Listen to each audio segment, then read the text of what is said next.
Welcome back to the Scarlet Standard, where we go beyond the scoreboard to tell the stories about UNLV athletes and UNLV athletics. If you've been with us before, you know we've had coaches on, we've had athletes on, and we've had some alumni in this chair, like myself. But today's conversation is about more than just an athlete. It's about uh, a special transfer who came in to do track and field at UNLV. She's from Barstow, California.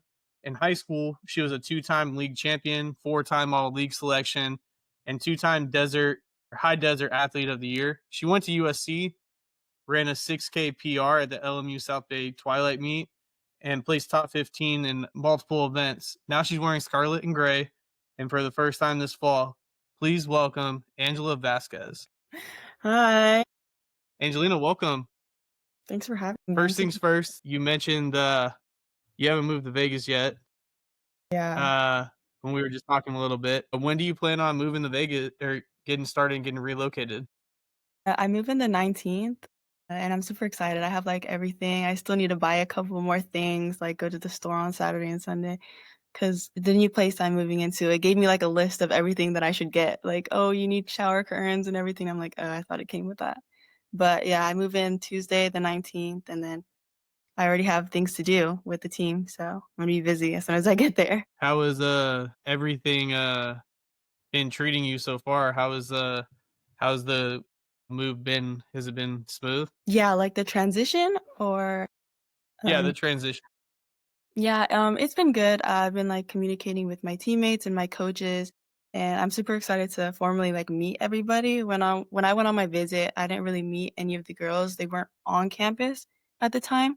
So just been texting them on Instagram, getting their numbers, just connecting with them, and I'm honestly super excited to meet all of them because we're all going to be super busy, but I'm excited. New opportunity, new area. It's all like just a fresh start for me, so I'm overall really excited. Before we get into your decision to go to UNLV and into what happened at USC, let's start with a little bit of fun questions. A little bit. What's the most random snack you've ever eaten after a race? Random snack after a race? Oh, I don't know. I rarely can eat after a race. It's like it takes a lot for me to be able to eat after a race, but the trainers always have Cheez-Its. I don't think that's weird, but I'm always eating Cheez-Its after a race. That seems random enough. Yeah, yeah, I just, like, always have Cheez-Its, like, my trainer at USC, we had, like, our fuel box, and I would just always go for the Cheez-Its, like, those are my go-to. What if you had to pick one song to do karaoke in front of your teammates on the bus, what would it be?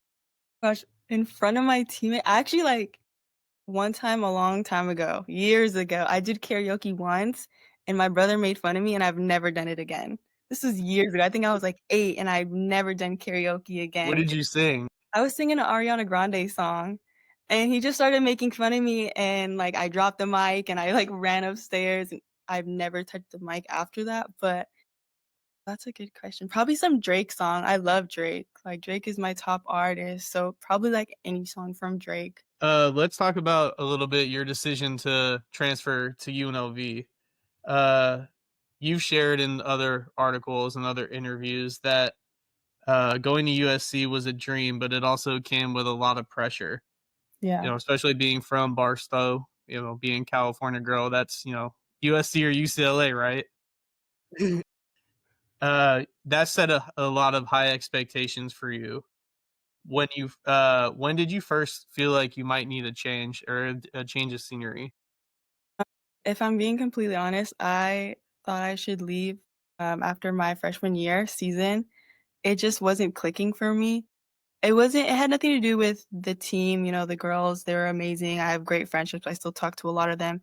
Wasn't the staff or anything, but I just wasn't clicking at USC as much as I wanted to, and like the article says a lot, Barstow is a really small area and a small town, and it really felt like whenever I succeeded, everybody was, like, cheering me on, but when I failed, it was like, oh, I was doing that by myself, and I didn't really like that feeling, and it also kind of felt that way when I was at USC.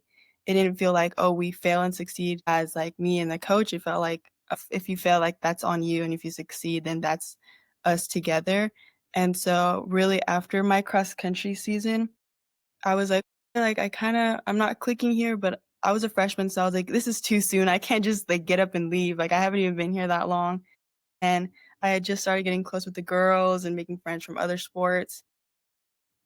After not traveling indoor, not g even being given the opportunity to travel indoor, and then having, like, a crazy, terrible outdoor season, I really wanted to leave, but I decided to stay because I was like, "Oh, we're getting a new coach, maybe that'll bring, better times," stuff like that, but it honestly just went downhill even more and faster for me, so I really just wanted to leave after my freshman year, but I chose to give it another chance. Was it was that a hard thing to admit to yourself that maybe your dream school might not work out?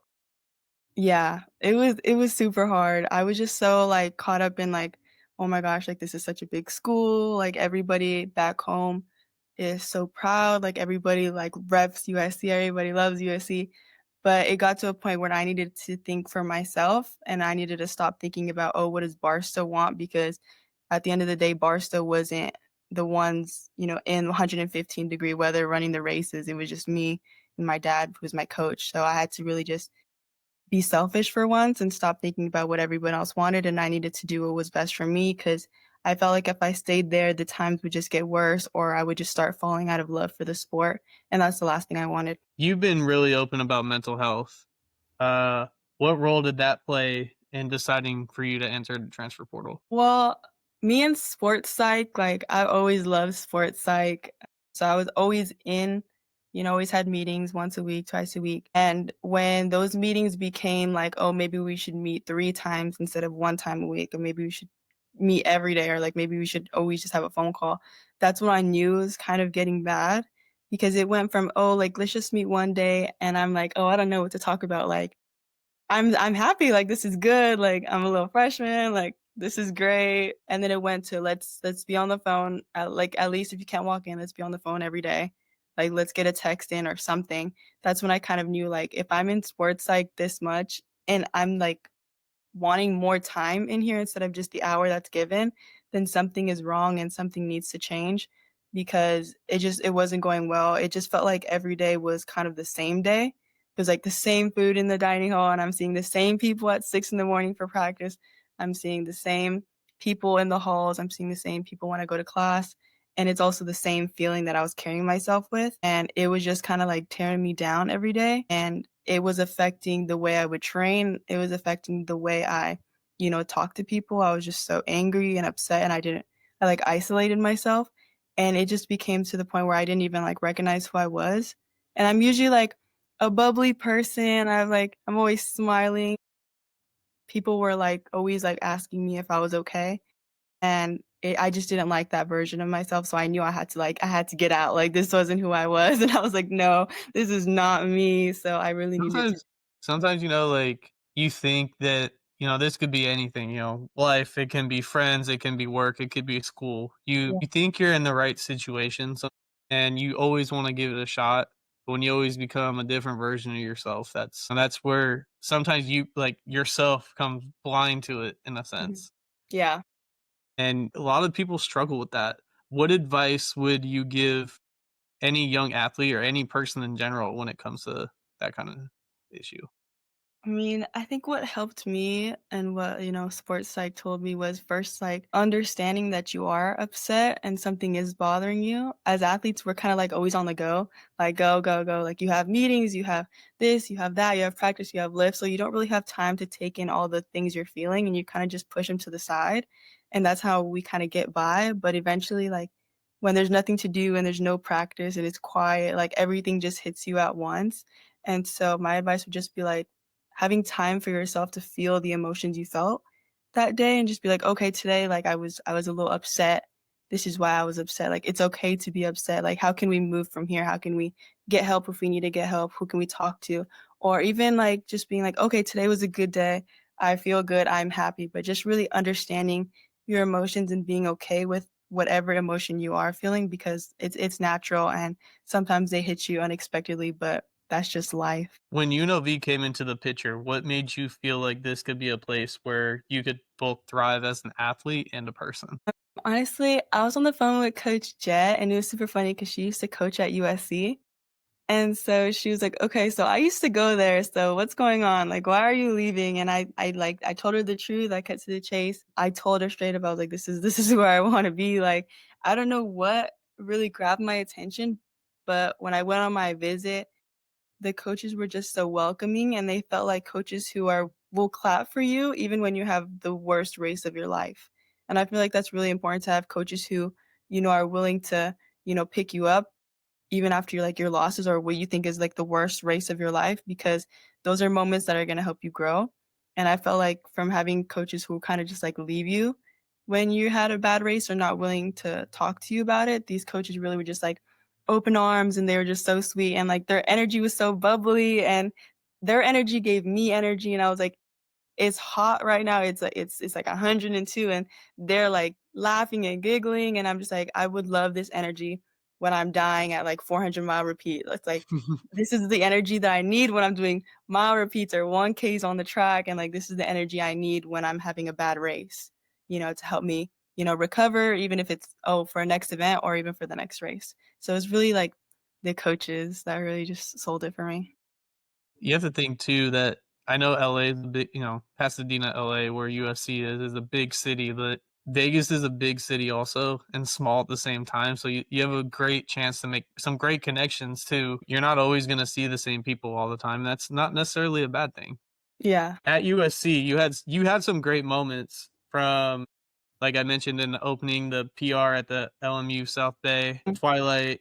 You had a top 15 finish at the Waves Invitational. But you've also talked about how some of your injuries tested you. How did you keep yourself from burning out from the highs and the lows? I was always in the training room, even when I wasn't injured. It took them a whole year and a half to figure out what the injury was because nothing was coming out on the MRI. So I was really running on the injury for so long until my sophomore year track season, and then we figured out that it was something in my tailbone. And so it was kind of frustrating, but just staying in the training room, even when I was like, oh, like I'm not injured, doing, things to help me before a race and then being in the training room right after, just allowing for my body to recover more, taking recovery super seriously. On off days, I was not even going to walk to the store on an off day. An off day for me was just, I'm going to sit and hydrate and eat and prepare for the next week, but I'm not doing anything. So I was just taking things super seriously, when it came to recovery because I felt like we were so like injury prone. Like we had a new coach and the workouts just weren't clicking with us with what we were doing in the weight room. And so like my team, we were like all dropping like flies. It was like everybody was getting hurt really fast. And so I was seeing that, and I really was just trying to be in the training room as much as possible and talking to my trainer, being open about how I'm feeling emotionally about getting injured, and just, having her and trusting the trainers and that they have like they know what is best for me. What was that like? I mean, I know sometimes the disconnect between like a strength coach and an athlete can be, very different. What was that like? What were those conversations like? I mean, it was frustrating for me because when I lift, so my freshman year, we had one strength coach, and we were lifting like we were doing power cleans, Olympic lifts, and squatting, and that's really what I felt like would help me in the 800. And then come my previous year, it was mainly but we didn't squat at all, and we didn't do any power cleans.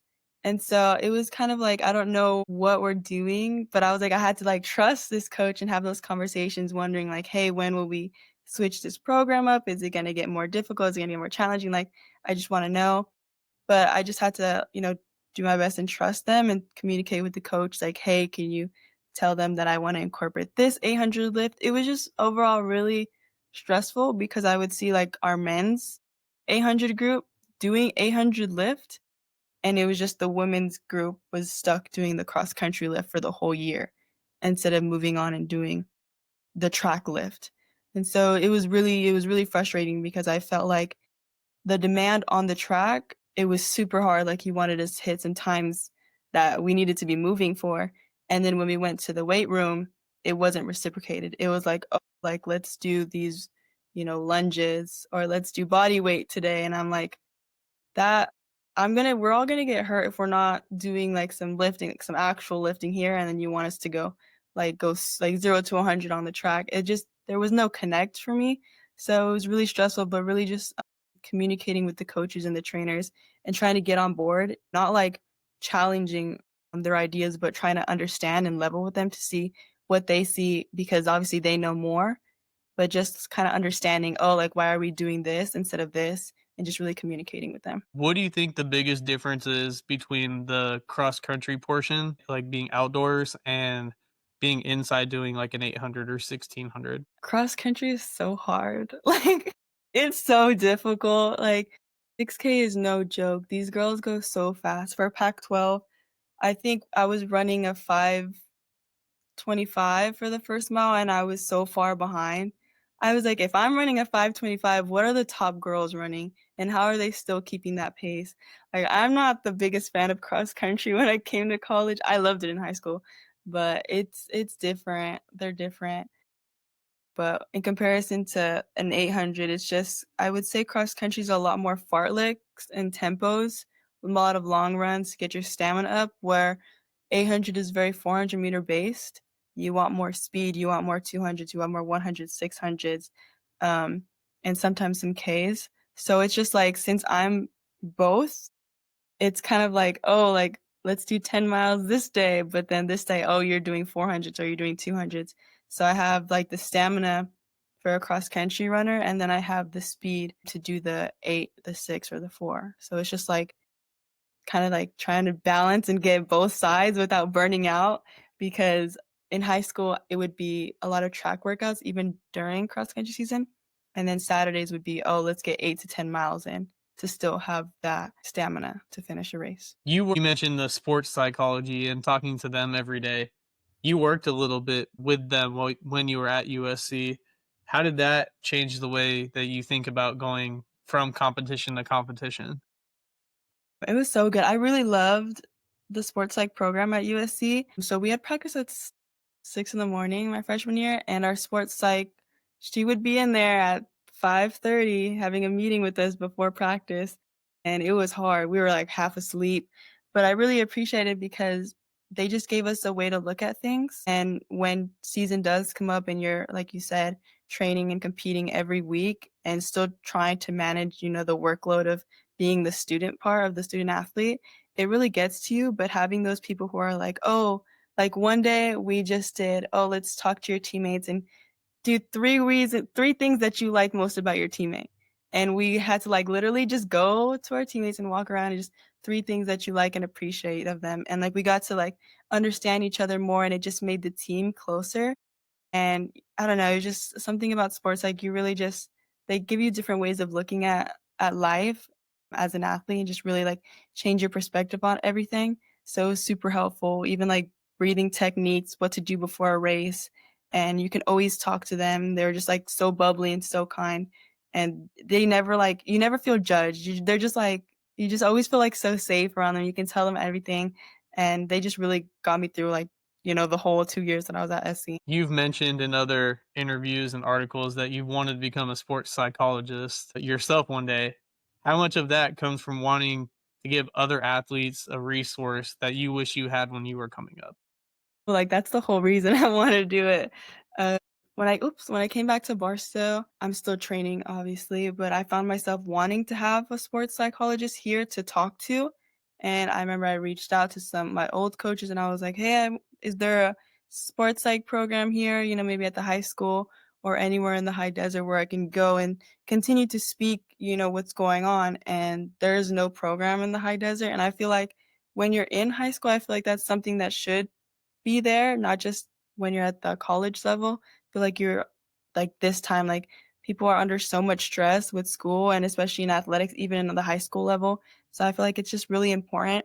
And I really just wanted to be the person that I didn't have, just like you said. I feel like it's really important. And sports psych has helped me so much. And I would love to be the sports psychologist who's been through it and, can be there for people as well. I know when I was an athlete, I wish I kind of had that sometimes. You need a little bit of, for me, sometimes it's like you find that complacency and then you just need a little kick in the ass a little bit, or you need to see something that you see from a different perspective. And you Yeah. don't always get that when you're growing up. And you think about like when a athlete especially, a higher athlete or even somebody who's just trying to go to, let's just say, a Division 1 school, they may not have the proper guidance that they get, just from the school themselves. Yeah. And it's not always you can't always trust the people that are around you because that's why I think in my opinion, a lot of athletes fail when they go to college because they've never had that proper guidance. And for you wanting to do that, that's just an awesome thing. Thank you. If you could give advice to a high school athlete right now who's feeling the weight of high expectations like you had, what would you tell them? I think people say this all the time, but, like, don't worry about the future, just worry about the day you're living. 'Cause the future's not gonna come if you don't make it to, like you need to get through the day in order to get to tomorrow, and I feel like when I was in high school, I just worried about, "Oh my gosh, like, I have to get into USC, I have to get into USC," and I was like, "Well, maybe I should do well at this race tomorrow first if I wanna get into USC." And so, like, I was always just thinking, like, 3 days ahead or weeks ahead, months in advance, instead of really just worrying about, "Wow, like, I should enjoy the time that I have here in high school because it's coming to an end, and I should enjoy these friendships so I can take these friendships with me when I graduate," and just really just focus on the positive. High school was so fun. Track was so fun.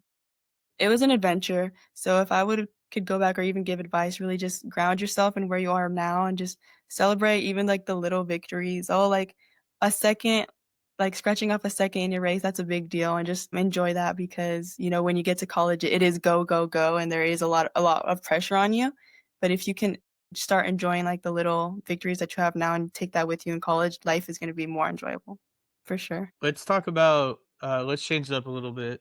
One of the things I love about your story is, the influence you get from your brother. But yeah. I have a brother and I hope that I could have this influence on him. Uh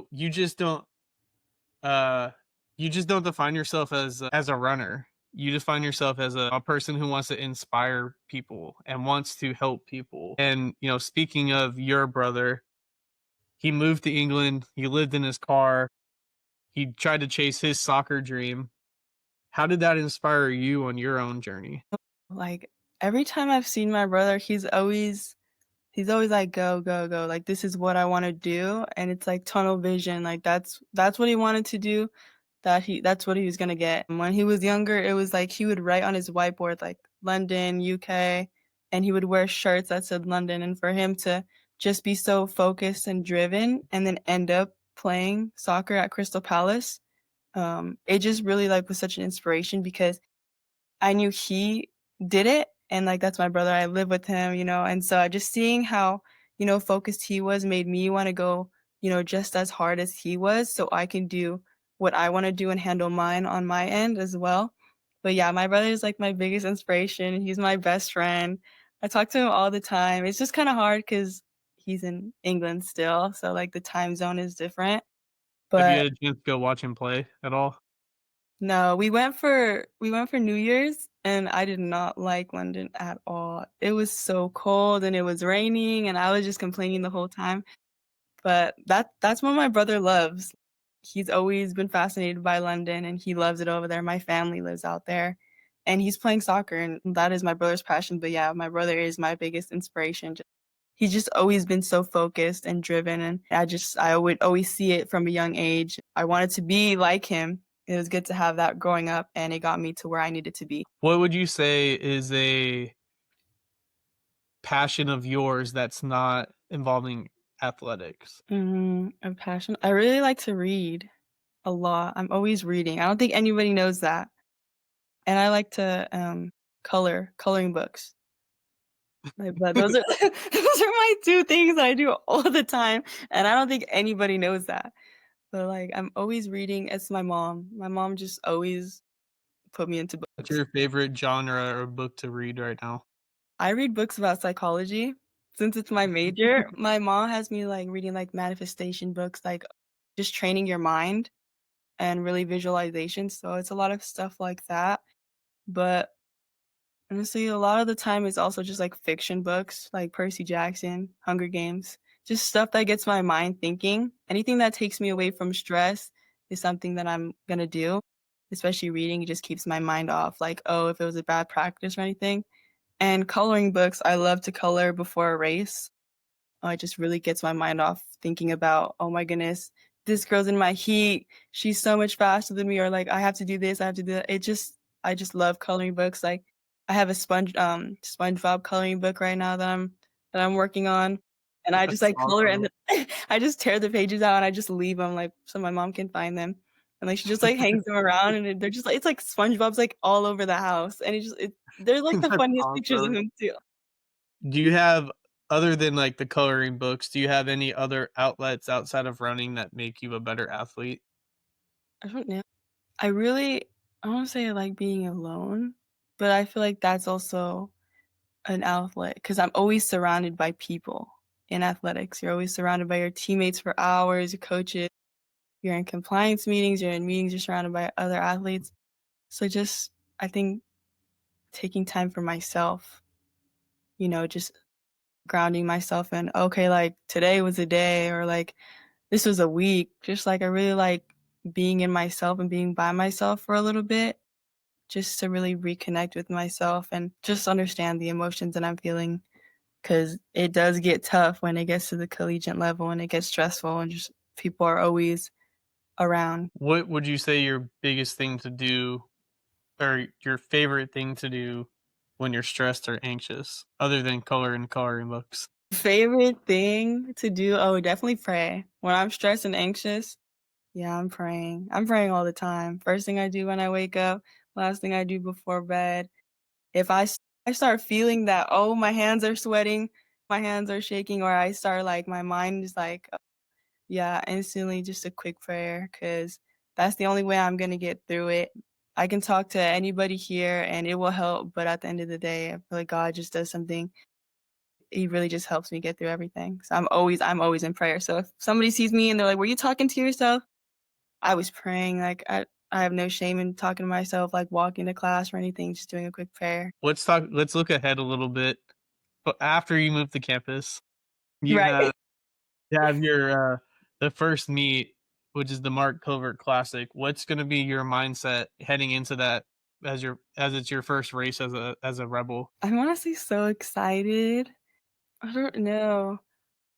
Since I haven't even trained with my team yet, so I don't even know, like, "Oh, I know how my teammate runs," or, "I know how she runs." I don't know anything, but overall, I am excited to compete as a rebel, and it's coming up super fast. We got the important dates calendar, and I was looking down and I was like, "Is this a mistake, or do we really compete, like, on the 30th?" And they're like, "No, like, we actually compete." I'm like, "Oh my gosh," like, that went by so fast. But I am super excited. It is cross country, so it's like a love-hate relationship for it. But overall, I'm excited to see, not only what I can do individually, but how we connect as a team, in the time that we're gonna have training and how we can score. I'm also excited for the season because I know we'll be competing against, USC a couple times. So I'm just overall excited for that. What's that gonna be like for you? I don't know. I mean, I talk to a lot of the girls on the team still, like, there's no hard feelings. They almost all congratulated me when I left. They're like, "Wow, like, good job for you," and I was like, "Wow, thanks." But I feel like, at the end of the day, I made the best decision for me, and I'm just excited to be competing, and they've got me through 2 years of my life, and they're great people, so I'm excited just to see them say hi, but at the end of the day, I am a rebel, so I'm looking to beat them. What's the biggest thing or the thing that you're looking forward to the most when you officially move to Vegas? I have no class like, all my classes are online this year, so I'm looking forward to that. I'm looking forward like, I'm just gonna go to practice in the morning. I don't have to rush. At USC, it was like, go to practice, get breakfast, lift, and then you're lucky if you get to shower because your class already started while you were at lift, like, you gotta go. So, I'm excited to just be able to have a slower day and just really be able to recover, be in the training room longer, contrast in the tubs, and just really move at my own pace. So I'm really excited for that. I feel like it's gonna lead to less stress. And I don't have to walk in the heat, so I'm really happy about that because it's hot over there. I have some a little bit of more fun questions for you. Obviously, NIL is a big thing. Don't worry, I'm not gonna ask you about the if you have any deals or anything, but if you could have one unique NIL deal, it could be anything you want it to be, what would it be? If you Just want one? some examples, uh, Marcel McDuffie, the football player, he reads comic books and he wants to be in a comic. Oh, wait, that's so cool. Cody DeCambra, the safety for UNLV, he said that he wants a Naruto character or an anime character that would depict his life and his football life. So it can Wait, be anything you want it to be. I need to ask him how he gets on that because I love Naruto. He Um, actually has a similar background to what you do. He came from a Pac-12 school and went to UNLV. He really? he was he was from Vegas. He's a sophomore or like a redshirt sophomore football player. He he transferred or he was from Vegas. He went to Gorman in Vegas and then he went to Oregon and played a year at Oregon and transferred back to UNLV. This is his second year back at UNLV. Wow, yeah. I need I need that Naruto.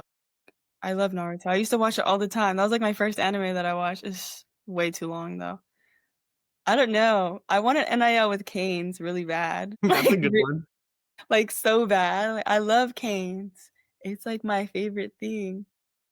That's all I can think like, when you said NIL, and I was like I like, Canes was the first thing that came to mind, but I was like, let me" There was another football player. His name is Donovan Spellman. He said that he wanted, have you at 7-Eleven, you ever seen the gummies that Shaq has, like, that are just his face?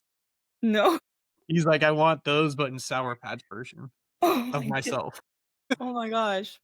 Honestly, those are good examples. Those are really good I didn't even The think that far. basketball player I was telling you about, Al Green, he said that his was, he wants a character in Fortnite. Wait, that's cool. I can't play Fortnite, I'm so bad. I can't see. I need to sit, like, right even with glasses on, I need to sit, like, right in front of the TV. Like, my brother would clown me all the time. I can't play. It's really bad. No, I didn't even think that far. I as soon as you said NIL, I was like, Canes, like, because 'cause I've seen somebody do it. I don't know who. I went to North Carolina for Athlete Con, and one of the basketball players had an NIL with Canes, and I should have asked him how he got it, but He has a really good partnership with Canes. You should probably look probably ask your coach, see how you can do something. this Because is like, I gonna know, what was it? They just opened I saw it on social media. They just opened a new Canes yeah, I somewhere saw that in too. Vegas, Yeah. and they did it with the basketball coach, and they did it with the cheerleaders, and, like, I think there was one basketball player there, I can't remember. But I'm just like, if they can do that, there's Wait, definitely an opportunity for there's you somewhere. I'm yeah, as soon as I get on campus, that has to be the first thing I ask because that's like I need Canes NIL. What are you looking forward to the most when you move here other than school-wise? Like, just moving to the city of Vegas? I don't know. I mean, I've experienced LA, the city of LA, but I only live 2 hours away from LA and Vegas, but I've never really been to Vegas, which is weird. But I'm just excited to see the city, I guess, and just be with my teammates. You know, I've been texting them and they just seem like really great people to be around, just hanging out and things. And the apartment complex that I'm in seems really nice. Like there's a pool and like there's like a arcade room and my teammates live there. So I'm just over all excited to hang out with them and be inside. If you could race anywhere in the world, where would it be? Anywhere in the world, if I can race anywhere in the world, It could it be a probably cross country race, it could be anything. well, cross country, no. If I live will do track. If I can if I can do a track race anywhere in the world, it would probably be Honduras, because that's, where my dad's from, and I would just love to be back home, like, that's where my family's at, and I would love to see them, like, just see me compete, so yeah. What is, what's the weirdest superstition or pre-race ritual you've ever seen from one of your teammates? The weirdest I've never seen my teammates pre-race ritual, like, ever. They do that on their own, like, I've never seen anyone do it. I know before every race, I eat, like, a fat bowl of cereal, like, I have to, like, the night Do before you eat the same one every time, or do you eat something different? Fruit Loops, just Fruit Loops all the time. It's got me through all every PR I have. If I haven't had a good race, it's because I didn't have that bowl of cereal. I don't know. It just works for me. I was weird when I played basketball and soccer growing up. When I Mhm. played basketball, for whatever reason, when I was in high school, I had to eat a bag of Skittles before every game. Before, like, right before? Not li I mean, like, when I was on the bus ride there, I was in the locker room, I'd always eat a bag of Skittles. I don't know why. It was just, like, the weirdest thing I would do. Huh? You didn't get It was so weird. It was like I did it for, like, 2 yeah, my last 2 seasons of playing, it was I ate a bag of Skittles before every game, and my teammates would always look at me funny. I'm like, "What?" That's insane. I feel like if I had a bag of Skittles before I went to go do an 800, I probably wouldn't finish the 800. I would, like, get a side cramp at, like, 300 meters. I already know. You know, it's so difficult, like, especially in the morning, because at USC, we had practice so early, because to beat the heat, it's so difficult to figure out what to eat that early, so it wouldn't give me a cramp, and it was, like, hit or miss. Like, one day, I'm just like, "Okay, like, I had some mangoes today, like, it was good," and then the next day, I have the same thing, and I'm cramping after the first rep, so it's just so difficult, and, like, trying to get my energy up, like, the energy chews, they don't do it. That's not enough. Other than Cane's, if UNLV track and cross country could be sponsored by any restaurant, what would you pick? Restaurant. Ooh, Restaurant or food place? other than Cane's, okay. You really got me with that one, I had to think. Other than Cane's, Dairy Queen. I think Dairy Queen is good. Is there a Dairy Queen in Vegas? Yeah, there's Dairy Queens all over. Nice. Yeah. Dairy Queen or Subway? Did you ever maybe not. Did you read ever if you ever look up there's a hockey player, he played for the Florida Panthers, his name is Brad Marchand. During their playoff run, before they won the Stanley Cup, during the between the 2nd and 3rd period of every playoff game, he ate a Blizzard from Dairy Queen. They're good. He'd They're eat the good. same one every time, and during their 20-minute intermission between periods, he'd eat a Blizzard. He That's insane, but they're good. They're not that good, but they're good. Even like Well, I would assume because they were winning, that's why he did it. mhm, yeah. I feel like that's so cool, like, Nevada's so hot, like, imagine you're just sponsored by Dairy Queen, you have blizzards, like, I think I think that should be done. I think that needs to There is be a Dairy Queen inside Thompson Mack, like, for their concessions, there's a Dairy Queen inside Thompson Mack for with cool. basketball players. Amazing, 10 out of 10. It's Super right good. my season tickets for basketball are, like, right next to the Dairy Queen, so Perfect. I would always walk there was, like, a lady who have you ever obviously, you've been to enough sporting events, you've seen, like, like, the nut cart where it's, like, the cinnamon sugar, like, pecans or almonds or whatever. Mhm. There's one of those right next right next to my section entrance, and there's the Dairy Queen right behind it. Well, at least everybody knows where I'm gonna be, right to that Dairy Queen before I even find my seat. I know exactly where I'm gonna be. Angelina, thank you for joining us and being so open and honest with I think a lot of people listening, whether they're runners or not, are gonna connect with what you shared. To everyone listening, if you've enjoyed this, check out our past Scarlet Standard episodes with Rebel athletes and coaches. Hit subscribe so you don't miss what's next, and drop your bold prediction for Angelina and her cross country team for this upcoming season. I can't wait to have you on throughout the season, Yeah. and we want to get as much exposure for you guys as possible. So let's, you know, if you have anything, where is the first meet and where can people watch it? It's at Fullerton, I believe, and I'm not sure if they live stream it, but I think we'll get a link for the results and people can track our bibs from that, but I don't think they live streamed the, cross country meets. But yeah, you definitely need to send me those and we can get them posted and help people follow you and your journey. Yeah. And like we kind of talked about, we can sit down and talk about all your meets and see. I found a video of your of one of your high school meets on YouTube. No You way. won. So I'm like, so it "Wait." wasn't, but I think, as a lot for anybody listening, give support every sport at UNLV, not just the major ones, and support every athlete and get out there. And if you can, for any meet that's in Vegas, indoor or outdoor, go support. Yeah, it's exciting, and Hopefully I get that Canes NIL. I'll keep everybody updated on that. What I'm looking forward to. I want if you get a Canes NIL, I better be there with you. We're gonna be there together. Well, thank you again, and this was the Scarlet Standard. Have a great night, everyone.